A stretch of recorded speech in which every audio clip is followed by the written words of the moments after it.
African entrepreneurs continue to fuel economic growth on the continent, creating jobs and driving innovation. While entrepreneurs are central to bridging Africa's widening inequality gap, experts argue that most governments on the continent are not doing enough to help them. The next report looks at how entrepreneurs helped drive business in 2017. Early in the year, we went to Mama Fresh, a family bakery in Addis Ababa, Ethiopia, that has been making and exporting injera, a staple in the country for the last 15 years. Injera is a spongy fermented bread made from teff, a cereal that looks like wheat and has a sour taste. It's baked on a clay plate and is largely consumed in Ethiopia and Eritrea. Mama Fresh also packages various Ethiopian dishes, including chicken sauce and spices, but injera is its fastest moving product. When we begin this business, where we are starting export, we are using only for the diaspora. Our target is for diaspora. Nowadays, from 2014 until now, we are looking for the international business. So at the beginning, 5%, 95% for diaspora. Nowadays, we are reaching 20% for the international market, 80% for diaspora.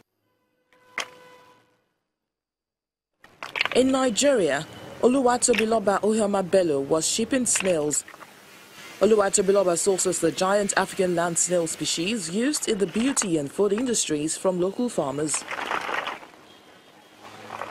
The export business came when I started here in Lagos, and I had a lot of inquiries from the US, from UK, from Holland, like a lot of Nigerians. Like even when I knew that I'd not even covered Lagos, even till now, I've still not covered Lagos, you know. So when I started having inquiries via email, via phone calls, then a lot of African stores were calling me, oh, can you supply us? And you know, in my head, it just clicked that, oh, there's a market.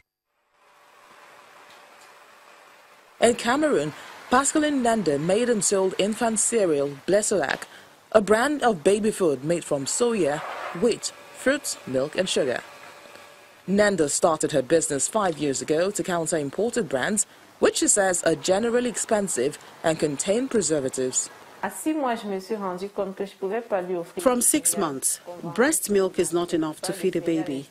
So when I would travel to my village, my husband noticed that the women in the village would roast wheat and would feed it to the children to help them grow. So I had an idea to use the same wheat and make something else with it. And after several trials, Blessolac was born.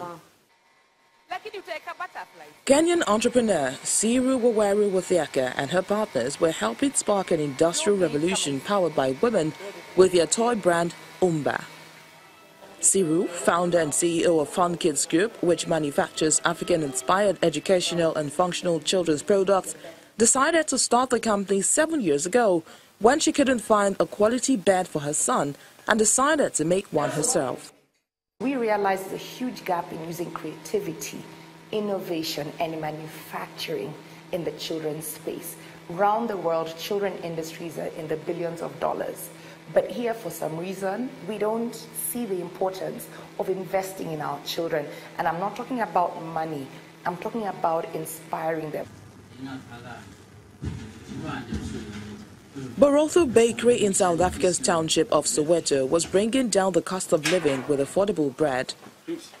The bakery was started by Nicholas Refilo at a time when other bakers in the city hiked prices of wheat products to keep up with inflation costs.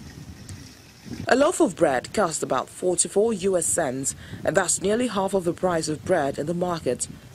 Deliveries in the neighborhood are done by bicycle or on a shopping cart.